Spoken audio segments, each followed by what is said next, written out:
In the heart of Paris, behind a thick layer of bulletproof glass in the Louvre, hangs a small portrait of a woman.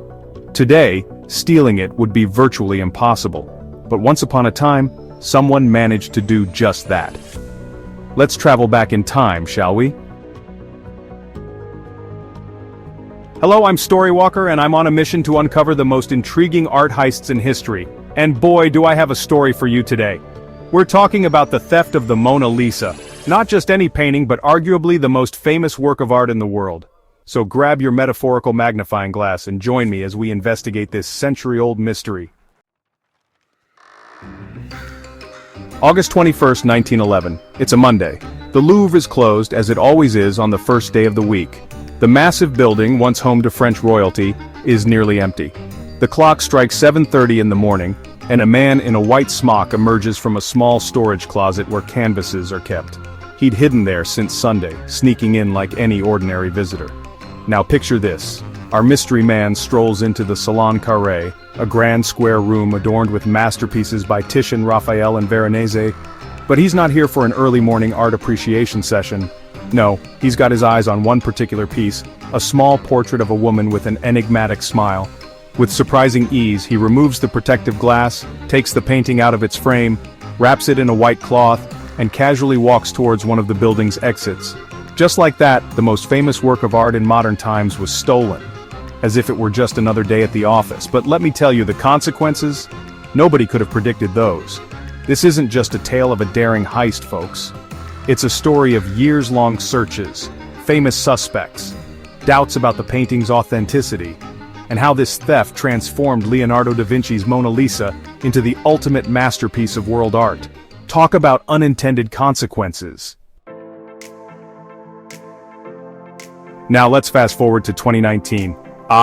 Those wonderful pre-pandemic times without masks, hand sanitizers, and quarantines. Remember those? Every day, 30,000 people would flock to the Louvre to see the Mona Lisa. Well, maybe not so much to see it as to photograph it or take a selfie with it. But hey, who am I to judge? The point is, every single one of those visitors knew without a doubt that they were looking at the most famous painting on the planet. They'd seen it on t-shirts, mugs, posters, you name it, Mona Lisa's been on it. But here's the kicker. It wasn't always like this. Before the theft, the Mona Lisa was just another painting in the Louvre. Sure, art enthusiasts appreciated it, but your average Joe on the street, they probably couldn't have picked it out of a lineup. So, how did we get from there to here? Well, buckle up, because that's exactly what we're about to find out.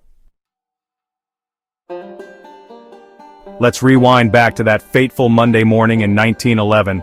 Our light-fingered friend in the white smock? That was Vincenzo Peruggia, an Italian handyman who'd been working at the Louvre. Now, Vincenzo wasn't your typical master criminal. In fact, he was more of a bumbling opportunist. But sometimes that's all it takes. Peruggia's plan was simple, almost laughably so. He'd hidden in the museum overnight, waited for the right moment, and then just walked out with the painting. No elaborate schemes, no high-tech gadgets, just a man with a famous painting under his arm strolling out like he owned the place.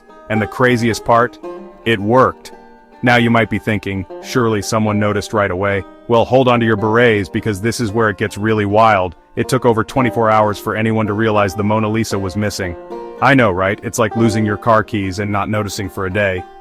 Except, it's a priceless work of art. When the theft was finally discovered, all hell broke loose. The museum was closed, the police were called, and a massive manhunt began. But Peruggia was long gone, the Mona Lisa tucked safely away in his apartment. Talk about hiding in plain sight. The theft caused an absolute media frenzy. Newspapers around the world splashed the story across their front pages. Suddenly, everyone was talking about this painting that most people had never given a second thought to before. The Mona Lisa went from being just another portrait to being the most wanted piece of art in the world overnight. And oh boy, did the theories start flying. Some people thought it must have been an elaborate heist by a gang of master thieves. Others suspected it was an inside job orchestrated by museum officials. There were even those who believed that American tycoon J.P. Morgan was behind it all, trying to add to his art collection through nefarious means. But my personal favorite? The theory that Pablo Picasso was the mastermind. Yes, that Pablo Picasso. He was actually brought in for questioning. Can you imagine? one of the greatest artists of the 20th century, suspected of stealing the masterpiece of one of the greatest artists of the Renaissance. You couldn't make this stuff up if you tried. Meanwhile, poor Vincenzo Peruggia was sitting in his apartment, probably wondering what on earth he'd gotten himself into. He'd stolen the painting out of a misguided sense of patriotism, believing it belonged in Italy. But now he was stuck with the world's most recognizable hot potato, unable to sell it or return it without getting caught. For 2 years, the Mona Lisa's whereabouts remained a mystery. 2 years? That's longer than most of my relationships. During this time, the painting's fame grew to unprecedented levels. People flocked to the Louvre just to see the empty space where it had hung.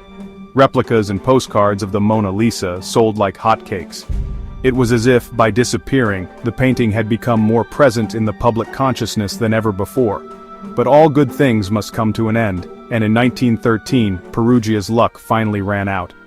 He tried to sell the painting to an Italian art dealer who promptly turned him in. You'd think that would be the end of the story, right? The painting's back, the thief's caught, case closed. But oh no, my friends, this is where things get really interesting. You see, the theft and recovery of the Mona Lisa had transformed it from a respected but not particularly famous painting into a global celebrity. When it was returned to the Louvre, people queued for hours just to catch a glimpse. It was like a rock star had come to town, only this rock star was a 400-year-old portrait of a woman with a mysterious smile. The incident sparked a whole new level of interest in Leonardo da Vinci and his work. Art historians began studying the Mona Lisa with renewed vigor, analyzing every brushstroke, debating the identity of the sitter, and speculating about the meaning behind that famous smile. The painting became the subject of countless books, articles, and documentaries. But it wasn't just the art world that was affected. The Mona Lisa began to permeate popular culture in a way no other painting had before. It appeared in advertisements, on product packaging, in cartoons and films. Artists like Marcel Duchamp and Andy Warhol created their own versions, simultaneously paying homage to and poking fun at its newfound status. And let's not forget about the conspiracy theories. Oh, the conspiracy theories. Was the returned painting really the original? Had the theft been a cover-up for a switch? Was there more than one Mona Lisa? These questions persisted for decades, adding an extra layer of mystique to an already enigmatic painting. Fast forward to today, and the Mona Lisa's fame shows no signs of waning. It's protected by bulletproof glass, kept at a constant temperature and humidity, and guarded 24/7. The room where it hangs is always packed, with visitors from all over the world jostling for position to get that perfect selfie. But here's the thing. Would any of this have happened if Vincenzo Peruggia hadn't decided to take an impromptu 5-finger discount that August morning in 1911? It's impossible to say for sure, but it seems unlikely. The theft catapulted the Mona Lisa from respected artwork to global icon, a status it's maintained for over a century. So, what can we learn from all this? Well, for one, maybe don't steal priceless works of art. But more importantly, it shows us how fame and value in the art world can be influenced by factors that have nothing to do with the art itself. The Mona Lisa is undoubtedly a masterpiece, but would it be masterpiece if it hadn't been stolen? Food for thought, isn't it? And that, my friends, is the story of how a bumbling thief accidentally turned the Mona Lisa into the most famous painting in the world. It's a tale of art, crime, media frenzy, and unintended consequences. It reminds us that history isn't always made by the great and the powerful. Sometimes it's made by an ordinary guy with a crazy idea and a lot of luck. So, the next time you're standing in front of the Mona Lisa, jostling for position among the selfie sticks and camera flashes, spare a thought for Vincenzo Peruggia. He may not have meant to, but he played a pretty big role in making that moment possible. Well, that's all for this video, folks. I hope you enjoyed this little journey through art history. If you did, why not hit that subscribe button? And hey, let me know in the comments. What other art mysteries would you like me to investigate? Until next time, keep your eyes open and your hands to yourself in museums. You never know when you might be looking at the next big thing in art history.